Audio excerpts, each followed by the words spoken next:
Just getting ready for the live stream.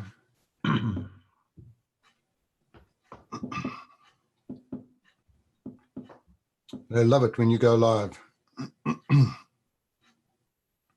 Oh, I see there. Yeah, meeting is now streaming live on YouTube. I've never really done that before, because I find as soon as I open up YouTube, I'm down the rabbit hole.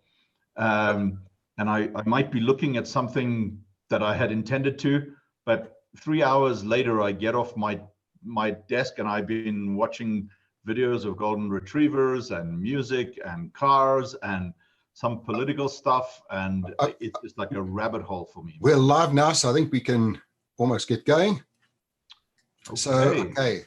So hi, this is Frank Furness, and welcome to the video today. Now, I spent many years as a successful financial advisor, traveled all over the world, and I've spoken to many groups, qualified top of the table many times. I've run 2 insurance brokerages, and one of my great friends, Enric Black, that I met originally in Hong Kong. We had some many good times together in Hong Kong. He's a superstar, but on the other side, with the fund management. Enric, tell us a little bit about yourself and your background briefly.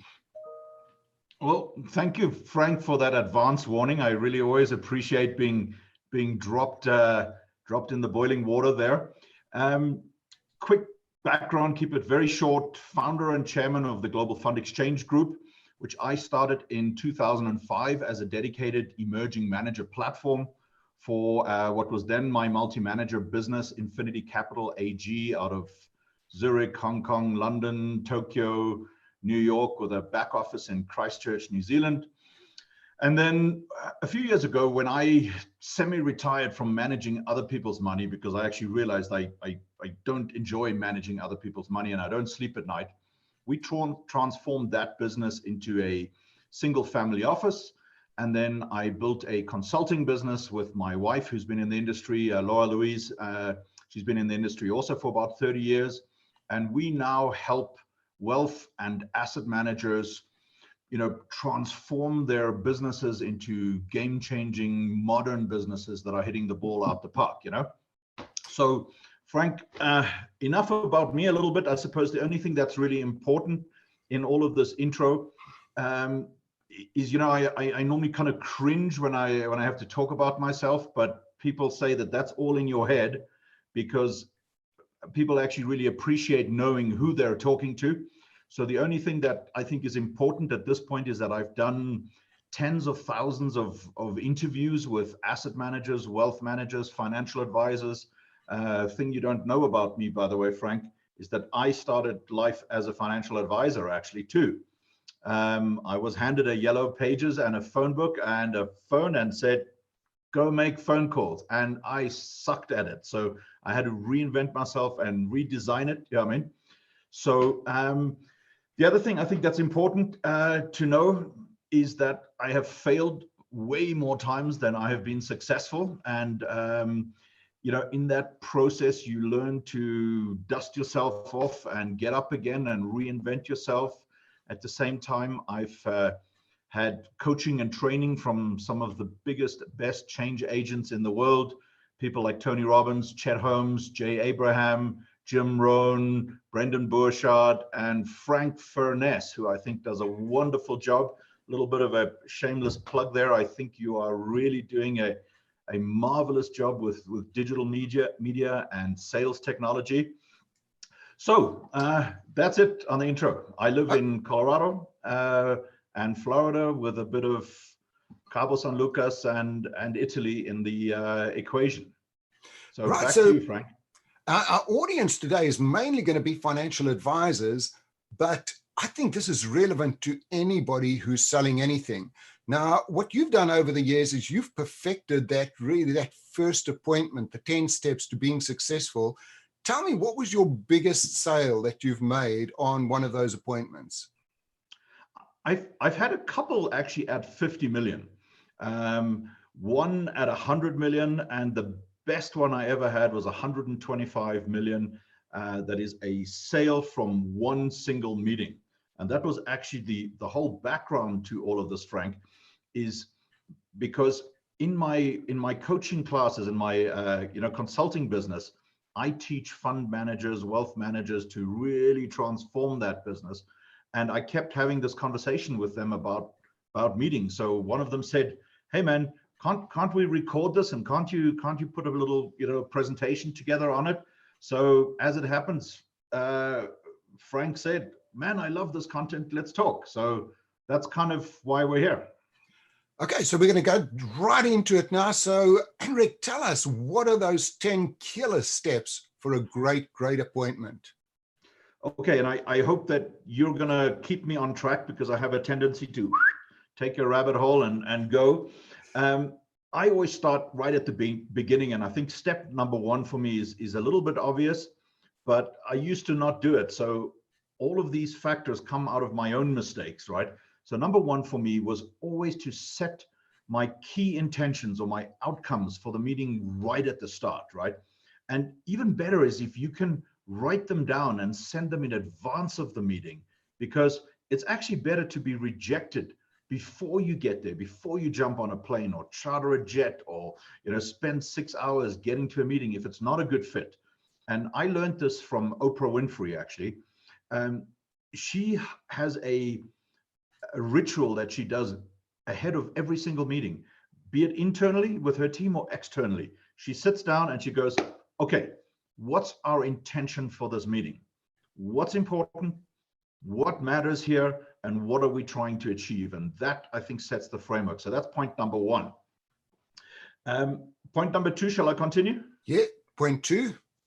Okay, point number two is a mistake, is also something that I learned from my mistakes, is that you want to share the key information that will be needed before the meeting. Let me kind of explain that. And I think it comes from the old days where I was just given a phone book and I had to cold call people. And, some people are excellent at it. I was terrible at it. So I was so happy to get the meeting that somebody didn't hang up, on me and insult me, that I got into this habit of just being so grateful for the meeting, right? So what I do nowadays is I share all the information that is needed before the meeting, because if you need to make a decision during that meeting, right, shouldn't the group that you're meeting with have all the information that they need ahead of time? So send documents, reports, everything that you need to the participants in advance, because holding a meeting just to share information, I think, is a terrible intention. It's unproductive. It wastes everybody's time. It's lazy, because great meetings result in decisions, right? The who, the what, the when, clear direction, clear accountability, clear time frames, right? And by having that discipline to send everything that is needed in advance of the meeting, you've kind of got no excuses but to run the rest of the meeting that you want to, right? So that's my point number two. And with technology nowadays, you can send it easily, and you can even see if they've opened it and read it, so you know in advance how interested they are. Yeah, and I've seen some of your videos on this. I think they're outstanding. I use a program called ClearSlide, because it actually comes with a virtual conference room, and I can see exactly who is looking at my stuff. And if they keep dropping off at slide number 13, I know that I need to make slide number 12 way more engaging, and I need to shorten it and all that kind of stuff. But that, Frank, brings me to my third point, which I suppose is something that you take for granted, because, when I see your videos, they're so engaging and I so enjoy them because you are 100% authentic in your videos. And I really like that. Whereas most people that are kind of like in finance, we're all buttoned up in a suit and we're all pretending. And when we're kind of like young and starting out, we're trying to fake it till we make it and all this kind of stuff. And now at this kind of tender age of 50, as you see, I'm no longer in a suit and I cross my arms anytime I want to, because authentic is 1,000 times better than perfect. Let me explain that a little bit, because when you're too perfect and you're too coiffed and you're too prepared, everything seems like it's too clever or it's too engineered or whatever. And authenticity is the absolute key to connecting with people and allowing them to trust you and engage with you, you see, because if you're too perfect, they're just watching you the whole time and they're like, yeah, I'm not sure I trust this guy, you know what I mean? And just being authentic is so much better, because people get to see the real person. And even if you're weird or a little awkward like me, right, it's part of your shtick, and it allows you to be humble, number one. But the second thing is that you don't need to be so focused and nervous on saying the wrong thing. You just go and say it. And yes, half of my videos I have to edit afterwards and take out some curse words, but you know, that's how it goes.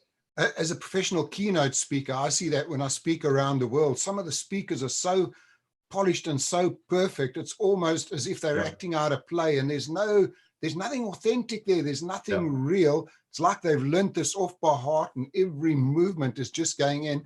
I don't want that. I want to see the real person. And with you, Frank, that comes across really well, because you have this tremendous sense of humor, and you're always, maybe that's part of, the Antipodean self-depreciating humor or something like that. But the real Frank turns up literally from minute 1 and all the way to minute 10. And I think that's why you're so successful, because people can feel they know you, and you're actually predictable in your style, and people appreciate that, right? Which really takes me to my point number 4. And this is a little bit of a longer one, so keep me on track here, because point 4 or 3 that we're on? 3 was authentic. That's 4, authentic. Now we're on 4 is that every meeting, even the follow-up meetings, even if it's a second or a third meeting, needs to have these 3 parts. And it's obviously quite obvious that there needs to be an intro. Then number 2, there needs to be a body, and number 3, there needs to be a conclusion. Let me explain each of those in turn, because every intro is critical to the meeting. And this is the only part of a meeting, right? I'm not talking about a speech here, but a meeting that I believe you should script, you should practice it, get feedback, and memorize it. I used to just wing it all the time, because I thought, I'm so bulletproof that you can throw anything at me, and I would have audiences of 3,000-4,000 people, and I would just go out there and wing it.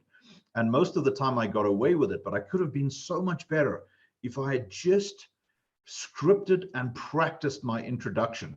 Because the important part of that is the time of like maximum nervousness. So when you're right in the beginning of the meeting, that's the time when things can go wrong.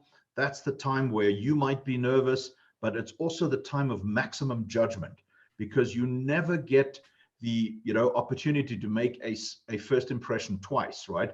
So on that first impression, you want to make sure that your intro covers the basics and you have memorized that.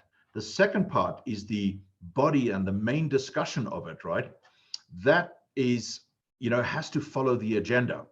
And the agenda from that point of view is critical, because it's laid out. And the third component of the meeting, which is the conclusion or the call to action, that should be the thing that makes sure that you meet the outcomes that you set up in point number 1 above, right? So those are the 3 key ingredients, I think, of every meeting. And you don't just turn up there and wing it. Take it from me. I've done that way too long, and I've blown too many meetings. And so many people, that third part, they don't do. So what is going to be the next step? We'll get together again in 2 weeks' time. Let's put it in. Not, I'm going to give you a call to set up something. You actually firm up and go to the next step from there. Yeah, I'll cover that again in my point number 10 when I talk about the conclusion. But when I start the meeting, and this is the most difficult part, this is the part that you actually really have to think about, because something strange happens in the world of a financial advisor, or even an insurance salesman or an asset manager coming to see a client.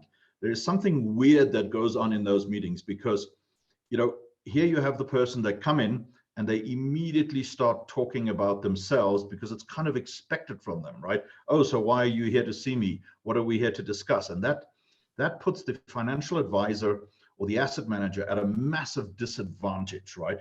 So the only way that I found to re-engineer that is to design 2, not 1, 2 enrolling and engaging questions right at the beginning.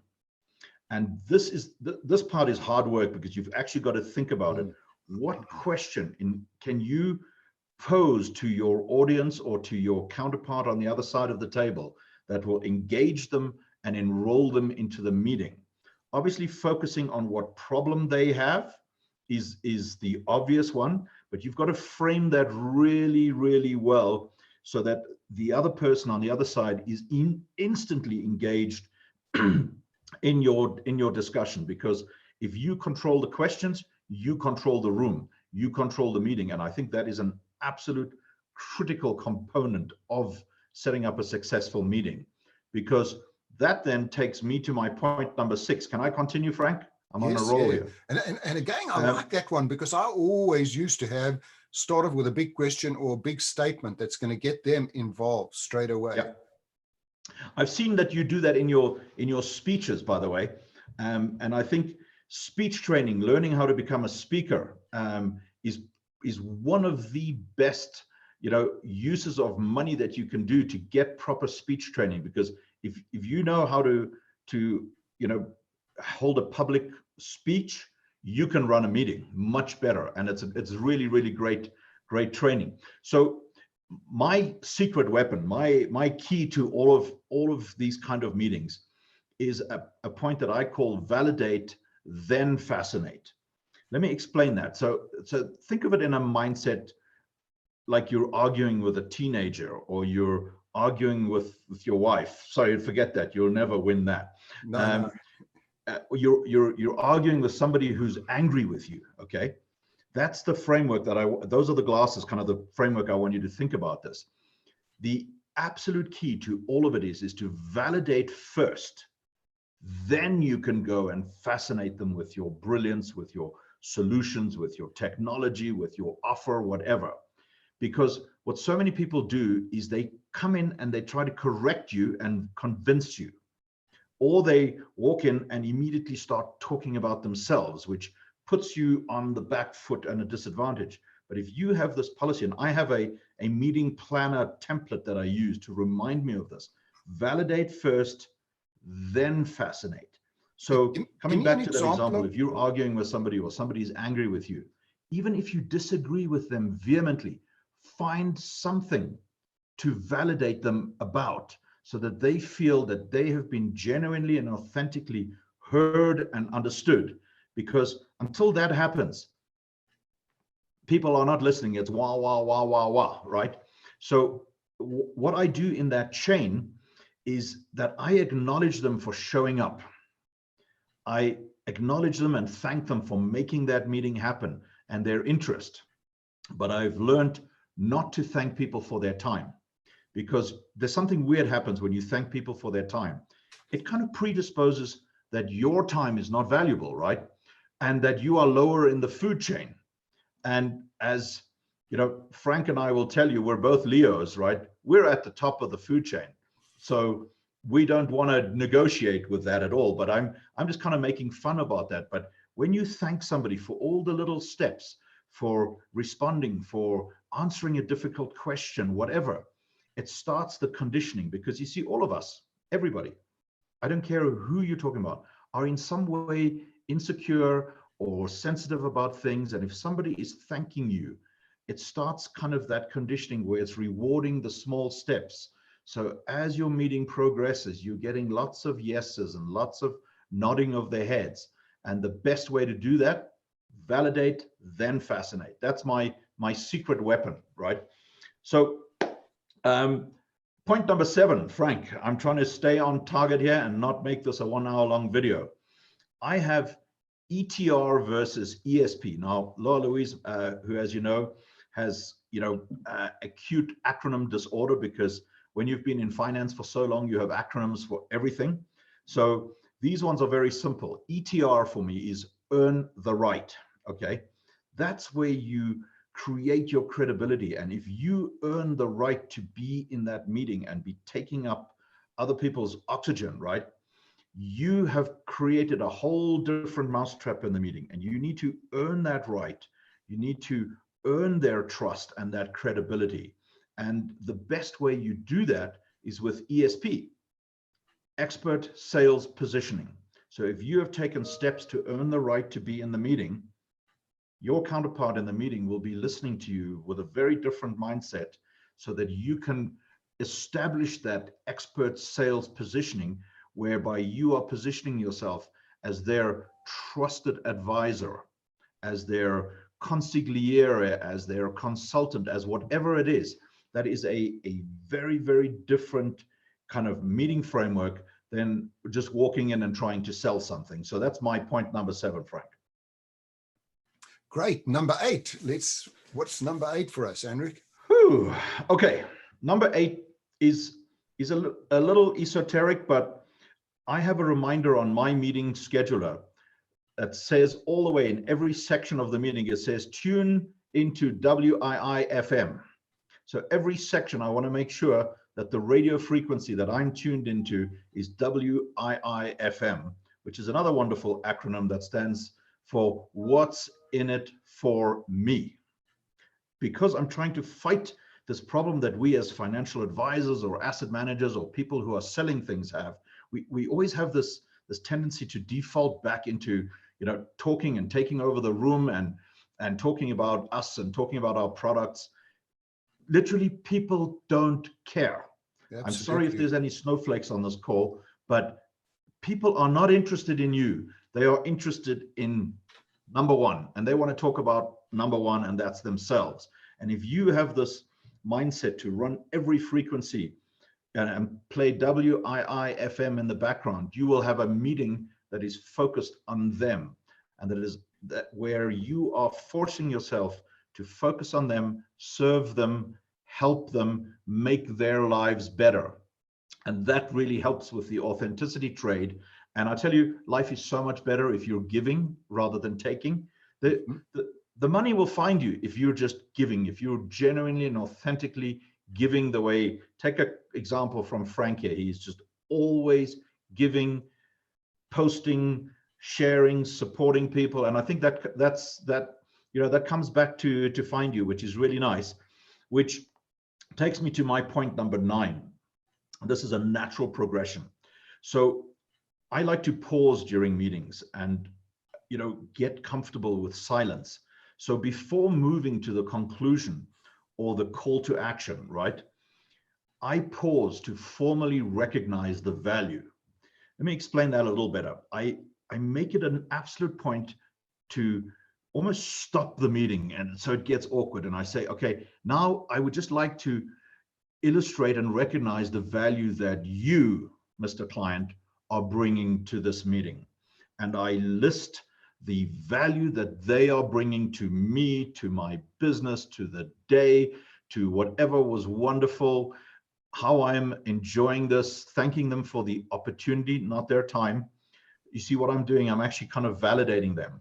Then I switch to saying, okay, so here is what I am bringing to the meeting, to the table. This is my contribution, and I recognize that, because quite frankly, sometimes people don't recognize how much value you actually bring them. And then once I've done that, I go to the third step where I say, okay, so here is the value that working together will bring. So by working together, we can do this, we can do that, we can create these kind of benefits for your family, for your partners, for your spouse, for your business, for your income, for your safety, security. And I move to talking about the benefit of the benefit. So I'm not just talking about the features of my product or something dry like the benefit of the benefit. The other day, you and I were talking about it. And I think that's a good example to bring up for us old guys in the room. Do you remember in the 90s, Frank, when Michelin did like that advertisements where everybody was so focused on selling tires and the features and the mileage and the cost, right? They had, I have it still somewhere, I can send it to you. They had this advertising campaign that put like this fat little baby in the middle of the tire, right? Do you remember those, Frank? Yeah, I remember that. So what they were doing was selling the benefit of the benefit. They didn't need to go into price and costs and compete on price and treadwear and all of this kind of boring stuff. They went straight to, oh, baby. so that the guy buying the tires made that connection. Hey, if I buy Michelin tires, I will not kill my wife's child. You know what I mean? Something like that. Anyway, my wife says I'm very politically incorrect for making jokes like that, but I think it's a great example of selling the benefit of the benefit. But you can only do that if you've acknowledged them, you've tuned the whole meeting to WIIFM, you've recognized the value that they're bringing, then you bring forth your value. Then when you're working together, what is the value that working together will bring, right? Because then I stop, and then I formally ask for permission to go to the next step, to move to the conclusion, to move to the offer, to move to the sale, to, you know, I ask for permission. And something really amazing happens when you do that, because people actually don't mind being sold to. People love being marketed to. It's what they hate is being tricked and coerced, and when you're too clever. And by actually formally asking and saying, okay, having discussed all of these, you know, all of these things now, is it okay if we move forward to a blatant sales presentation, because I'd really like to present to you what we do, some of the case studies of how we've helped other people, and what our greatest benefit is. Would that be okay with you at this point? And I tell you, I've never had somebody say no. And when people say yes, something else happens. The meeting gets engaged, right? And you get to this point where they can see where you're taking them. And people like that, where you're leading them where they need to be going, right? And they know it because they now trust you. You see what I mean? And because you've created that trust, they trust your steps. And you've laid it out. You said, I'm now going to sell to you. And people go, oh, great. Let me get my coffee. Let's watch the show. But something else amazing happens when you ask for permission. It actually gives you the right to ask for feedback and go after that presentation. So what do you think? What is that a good solution for you? What did you like the most about that? And you can ask real questions because you've done your homework, you've paid your school fees, and you have the right to ask for a decision at that point. But because you've had a lot of decisions along the way going, yes, yes, yes, yes, yes, there's no big yes or no decision at the bottom. It's like, oh yeah, do I want it this way, or do I want it in yellow, or do I want it in blue? You know what I mean? So anyway. There's a great book at some time called Getting to Yes, where they had all the little yeses that leads to the big yes. And again, I have not read that, but I've learned it the hard way, I suppose, Frank.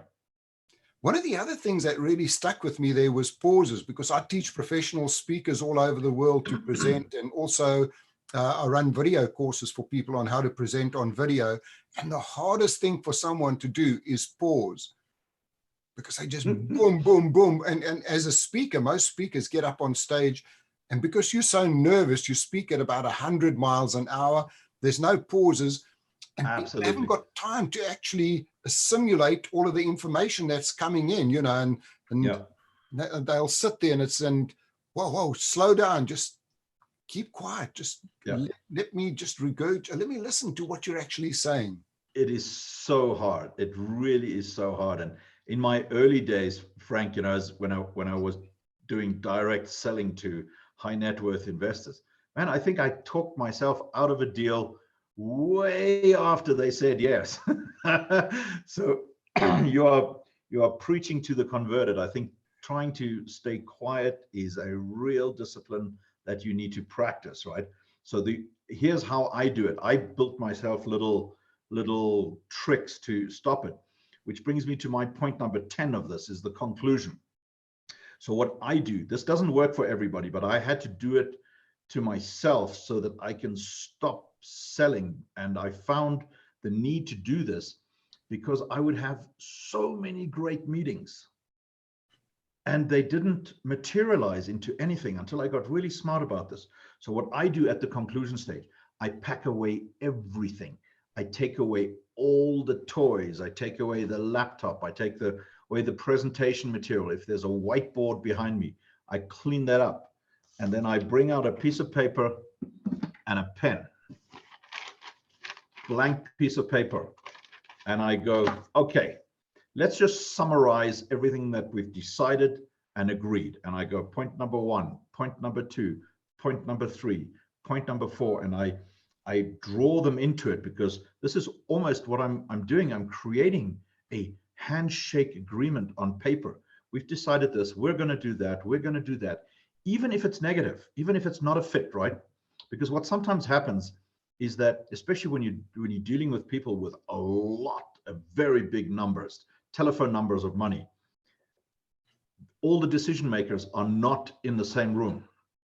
And I try and arrange that in advance to make sure that I've scheduled the meeting properly, that all the decision makers are there.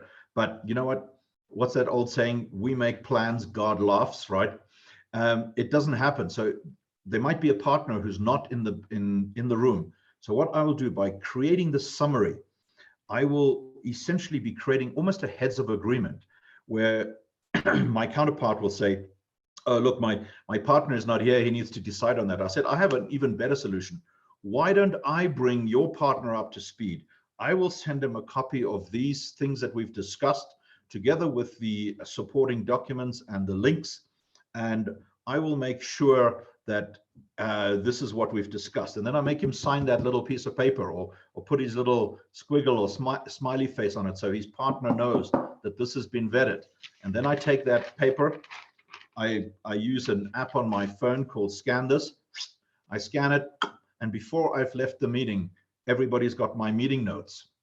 And then this is the point that we discussed, right at the beginning, Frank. I never accept a meeting conclusion that says, I'll get back to you.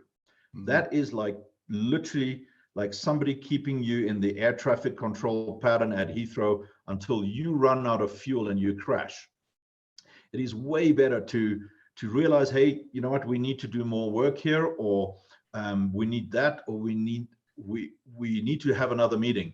Let's schedule it right then and there. We take out our phones, we take out our laptops, and we go, okay, I'm available next Tuesday. We can do 2 o'clock, 3 o'clock, or 4 o'clock. I can clear out the afternoon for you if we want to do this, because this is really important.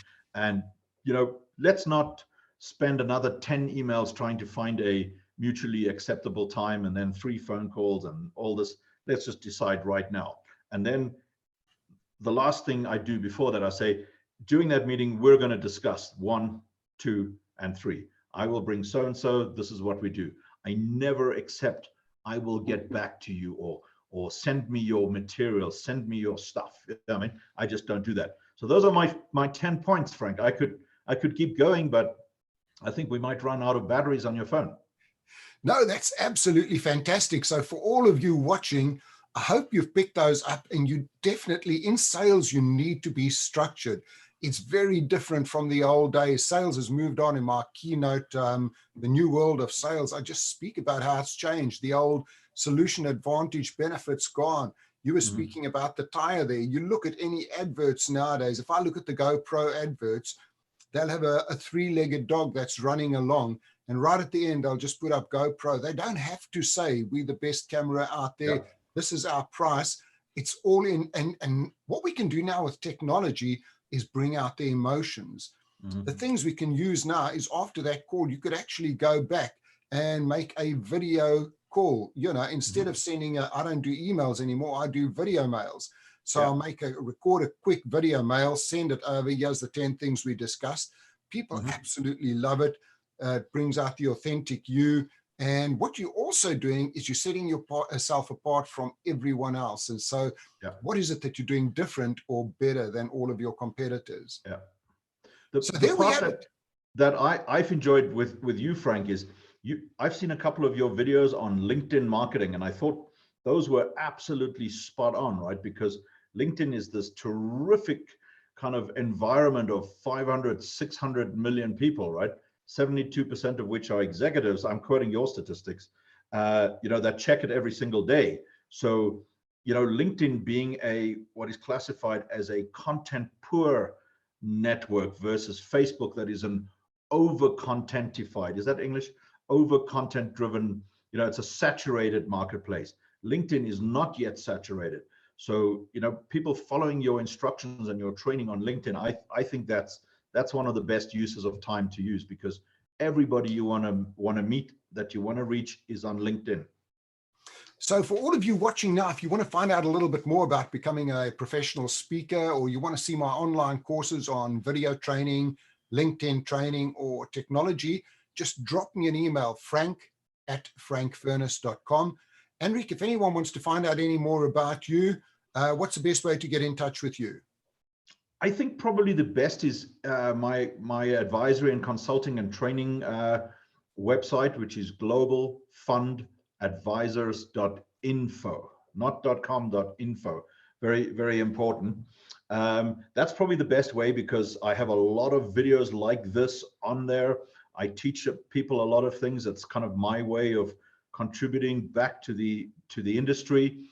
And we've created a community of about 22,000 people around the world like that are learning from each other, growing from each other.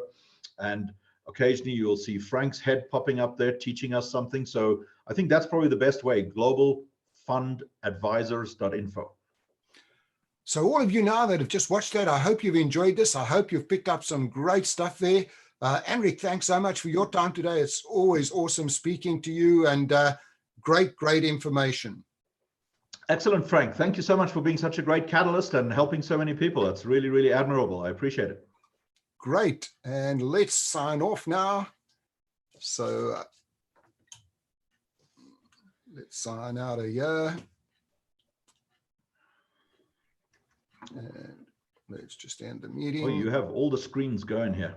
Yeah, I'm just going to end the meeting here. There we go. I have a woodpecker. You can't believe this. I have a woodpecker outside on my balcony here that is driving me insane. He's literally knocking on the door.